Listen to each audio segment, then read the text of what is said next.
Well, today marks a milestone. This is a vehicle I've been trying to get into for about a year and a half. Ever since I saw it at the 2022 Chicago Auto Show, the Hyundai Ioniq 5 has been one of those electric cars that actually piqued my interest. Now, every time an electric car comes out, I do get a little bit of a tech geeky kind of thing because I'm always interested in the new things, and I love technology and I love the electric cars. I really do.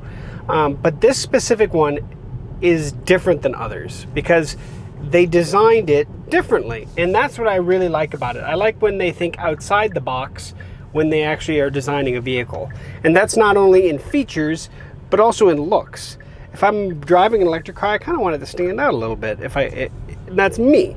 That's not everybody. I understand that. Some people want to get in and it to be, they don't want anybody to know they're driving an electric car, and that's fine. There is nothing wrong with that. I like for it to take advantage of some of the features that you can do with an electric car that you can't do with an ICE car, an ICE vehicle. So this is the 2023 Hyundai Ioniq 5. This is the all-wheel drive limited trim. And so we are going to step through this guy and walk around and see what we think.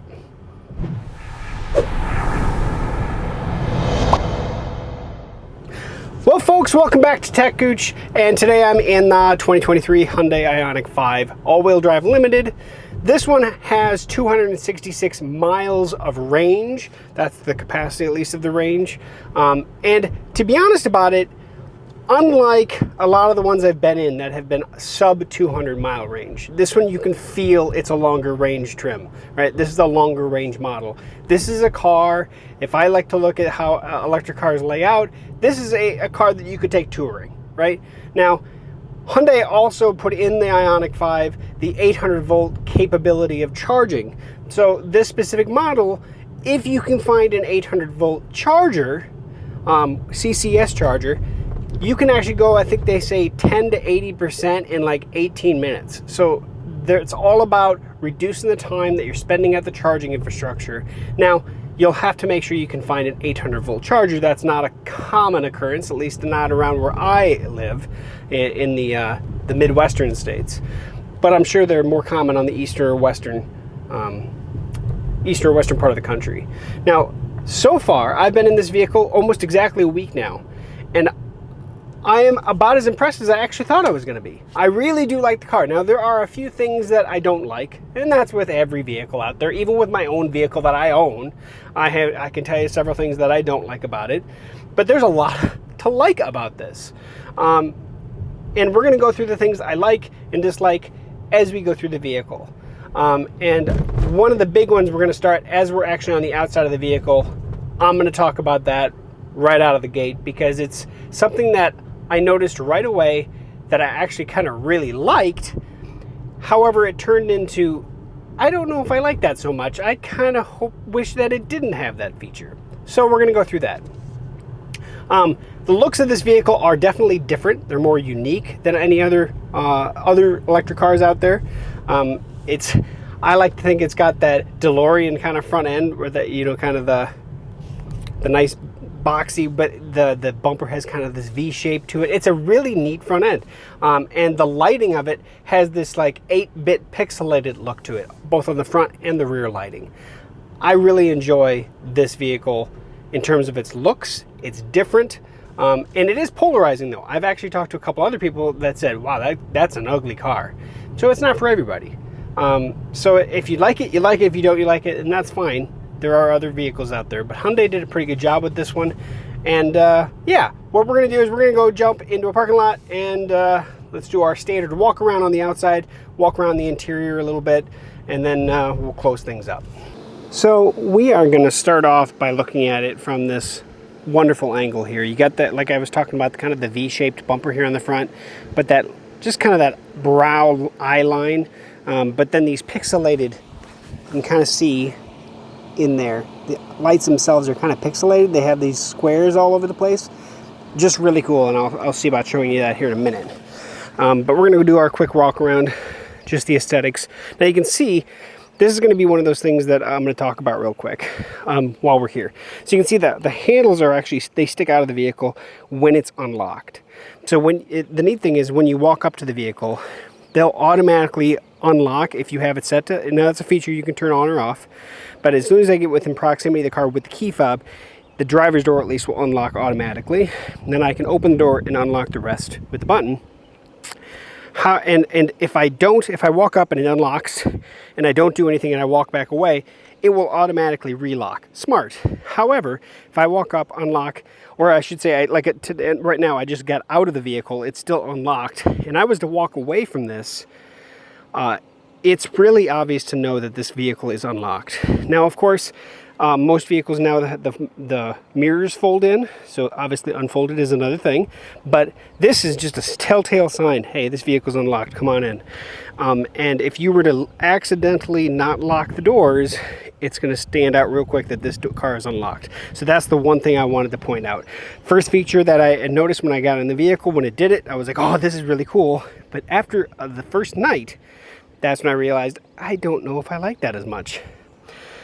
All right, coming around. First of all, the second, color. I really like this kind of like matte concrete type color on the car. I think it looks really, really good. I think it stands out really, really well. Again, this pixelated rear light architecture is really cool as well. It just looks really neat. And this is called Cyber Gray. That's the name of this. So back here is where we have our charging infrastructure. And there we have it. And they have these kind of pixelated, you can tell how they have this 8-bit architecture kind of all the way around, these 8-bit large pixels. It's just really cool. And then of course our little dust cover for the CCS. I really don't like that dust cover, but I understand it. Let's see, and then there's a button to close. The wheels are different.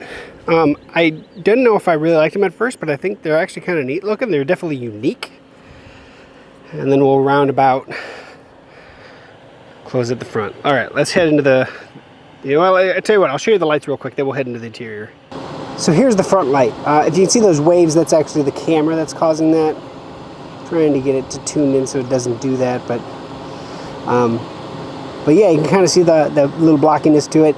You don't see that in the light itself, right? It's just the look, and it looks really cool. But I'll show you the back as well. So this is what the back lights look like. Just really cool. That pixelated look, I really like it. And then you have that line going all the way across. I think it looks fantastic. Okay, now let's go into the vehicle. And I'm gonna turn the lights back off to auto. We'll do our quick walk around. So standard controls here on the driver's door, nothing fancy there. We have our standard kind of knee placement controls, auto hold for the brake, things like that.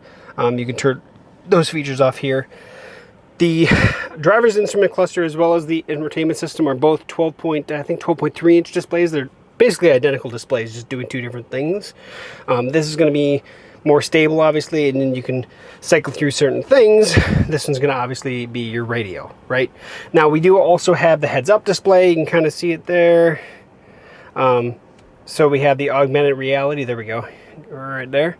It's just a screen that's bouncing off the window, and it works really good, like you would expect. One thing to bring up, and this is with any vehicles, it's something I don't really bring up, is if you have polarized sunglasses, it will probably diminish that. You'll still probably see it, but it will be lower in terms of its brightness. All right, just trying to tweak the screen so it looked better. All right, so on the steering wheel controls, we have radio controls for the most part over here, text, speech, pick up the phone. We have a drive mode button. Now this button will allow me to go through sport, eco, or normal just by pushing it. So you do have that as well. And then over here, you actually have your different controls for the display and such. So we have different pages. So if you look at the top of the screen, we have multiple pages. And so if I hit that pages button right there, we'll cycle through from the vehicle to the drivers, or more like the directions type information, back to the roadway information, following distance, and then back to vehicle. And then up and down this this up and down with the OK, we can go through the different information that's in each of those pages. And then same thing with like trip information, we can just press down to reset. So depending on which page you're on is whether or not there's multiple information. There's our tire pressure, attention level. So things that it's monitoring, right? And that's going to be here. Now, one thing I'm going to tell you about on this display is it is really large for a driver information cluster. And what I mean by large is wide. And if you can see seeing through the steering wheel, this is my speed over here. And then this is my range and my power level. This speedometer is kind of off to the side, and if you are, you know, like depending on how you hold your hand when you drive, sometimes I kind of hold it down below, sometimes I hold it up here. It does block that sometimes, and that is the only number that I've really noticed that for that driving cable, for that speedometer over there. We also do have the battery percentage down here, and then last level of charge, I think, last charger it was actually connected to. So yeah, that is the driver information cluster. Then we come over to the radio. Now this is going to be more like your traditional Hyundai radio, but at the same time giving you a little bit more information, right? So this is kind of the main the first page of several. You can click on this.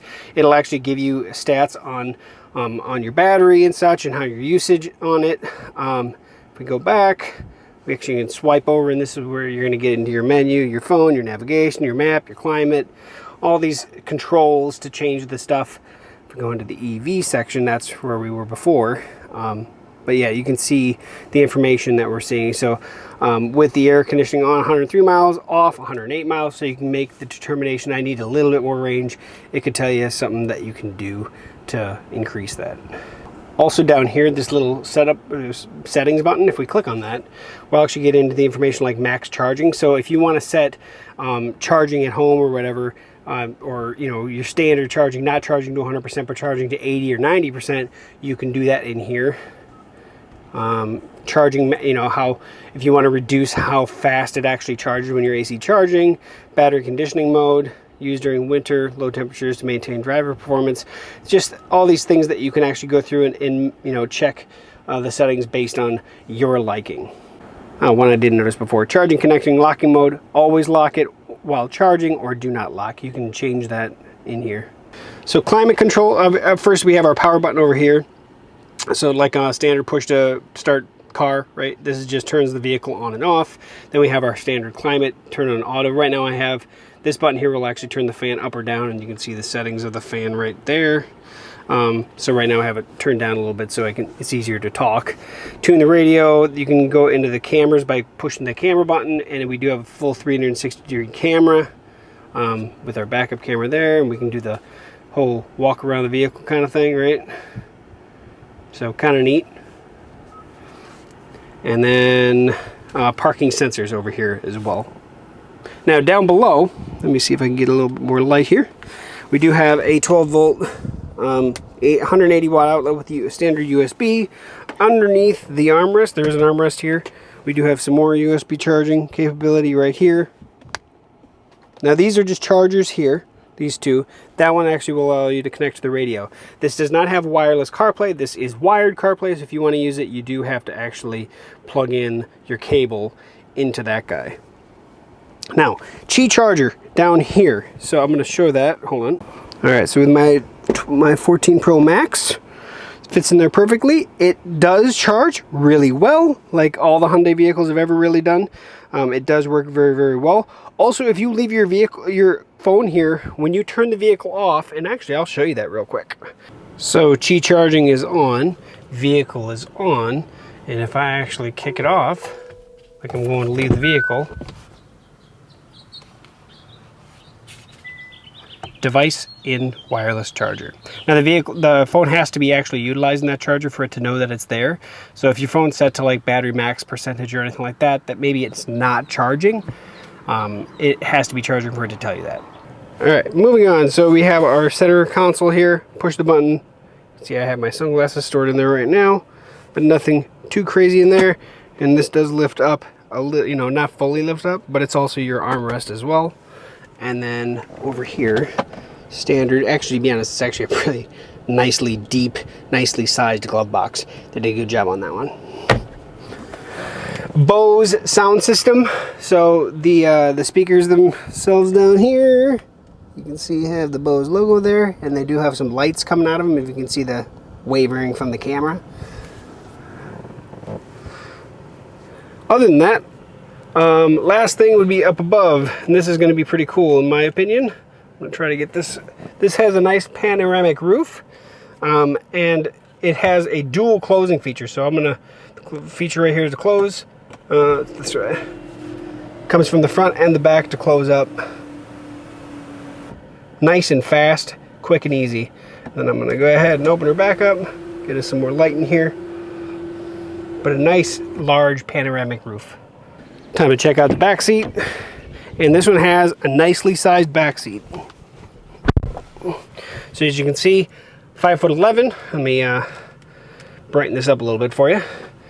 Plenty of room, several inches of room between my knees and the back of that seat. And this seat's pushed back quite a ways. Do have the pillars here for actually air movement back here rather than the armrest. So that's a little bit different than you'll see on some other vehicles. And then each person will have their, adjustment of their air. We do have actual shades for the rear passengers as well. So that's something that's much appreciated for a long drive specifically. And then the center here, 2 small cup holders and a nice armrest. So that is the gist back here, other than we do have 2 USB-A. Oh yeah, we do have charging capability. So down here, if you can see, that's where the feet are going, right? Back here we have vehicle to load capability. Let me see if I can make sure you're seeing this properly. We actually have a little door. You can see it actually has a 12 or a standard outlet. Hopefully that's more visible.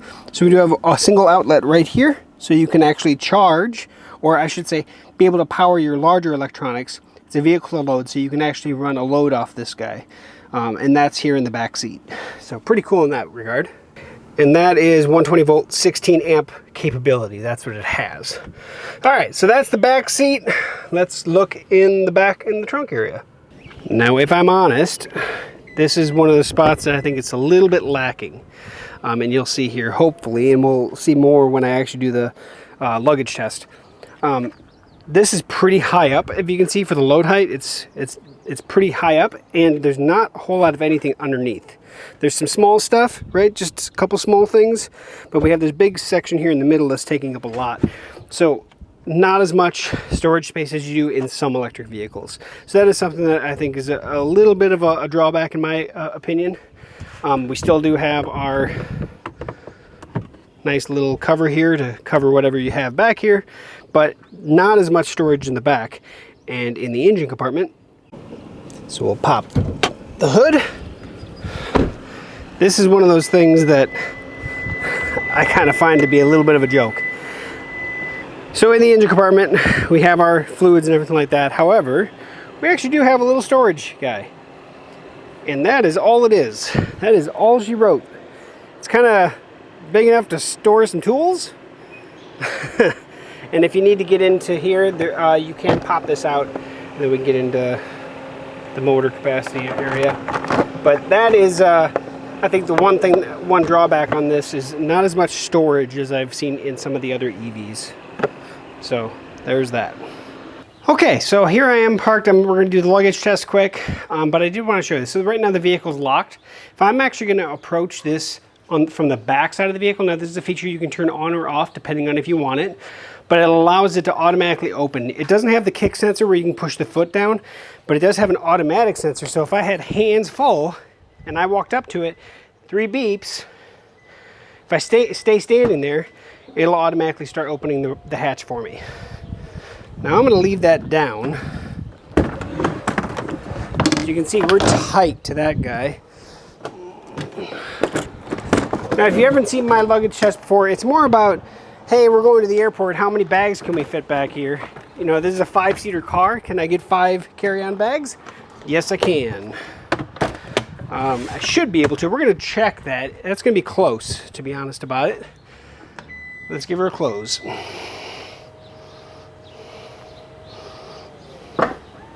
Yes, it does. So 5 bags for sure. If you wanted to still maintain the flap, right, where it actually is covered.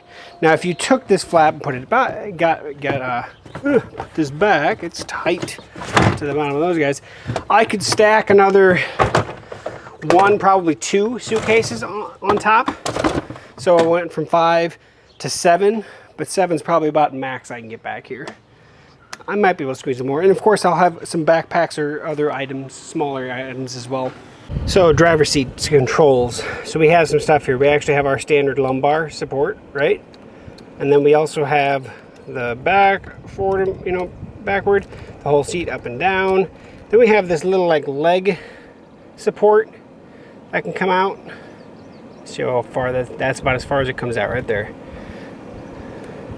And then we have the, so when you hit this, it's for the seat going forward and backward, but when you hit it, it actually pops up on the screen up there. Hey, make sure that there's nothing in the back seat before you click it, you know, push and hold it. So there we go. Going forward, it should go forward just fine. But going backward, you click it, it doesn't do anything. You click it again, because that's it telling you, hey, you need to double check the back seat. Well, I'm sweating a little bit. It's warm. It's 90 degrees outside almost. One last thing is the driver sticks. We didn't talk about like windshield wipers, things like that. Standard really. But the driving stick to actually put it in drive and go in reverse is to the right, below the windshield wiper control item. And essentially there's a button on the front that puts it in park. You twist it clockwise to put it in drive, or push it in counterclockwise to go into reverse, and there's a little indicator, lights, drive, neutral, reverse, and then just push park to put it back in park. That's all right here. It actually is very intuitive, and it actually works quite well. It's nice because it takes stuff off the dash, puts it in a different spot that's not in the way. I always like stuff like that, so yeah. So last little specs about the vehicle. So like I said, this is the all-wheel drive. I think it's a 320 watt motor, essentially, that's powering this guy. They do have a rear-wheel drive version that's got a little bit less. It's like 275 horsepower. So it really comes down to the version that you get. But this one, as I'm sitting in, is all-wheel drive and has the 266 miles of range, but that can vary depending on which trim level and everything that you do. It's really well equipped.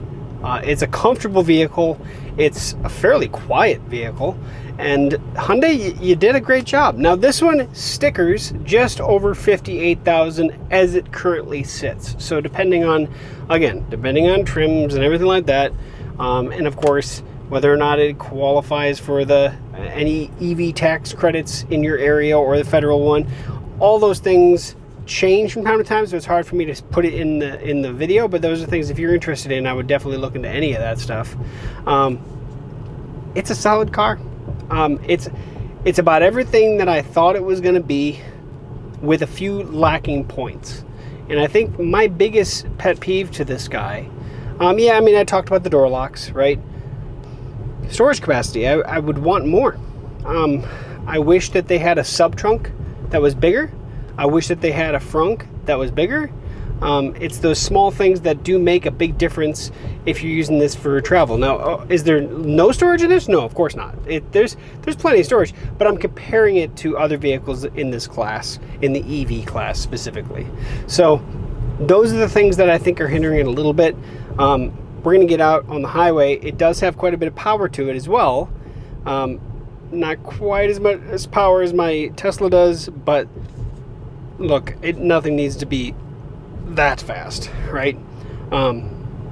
Most people don't care if I have a sub 4 second 0 to 60 time or whichever. So that's this. Let's get out here and then we'll finish the video. One more item I wanted to point out since we're coming up to a stop sign. This does not have one pedal drive. If I release the gas pedal or the accelerator, it will slow down, like it is regenerative braking, but it'll only go down so far, and then I have to use the brake. And then the last couple seconds, like the last second you're on the brake, if you let off a little bit to kind of do that ease brake, right, what you would typically have in an ICE vehicle, where you let off the brake so you don't dive into it.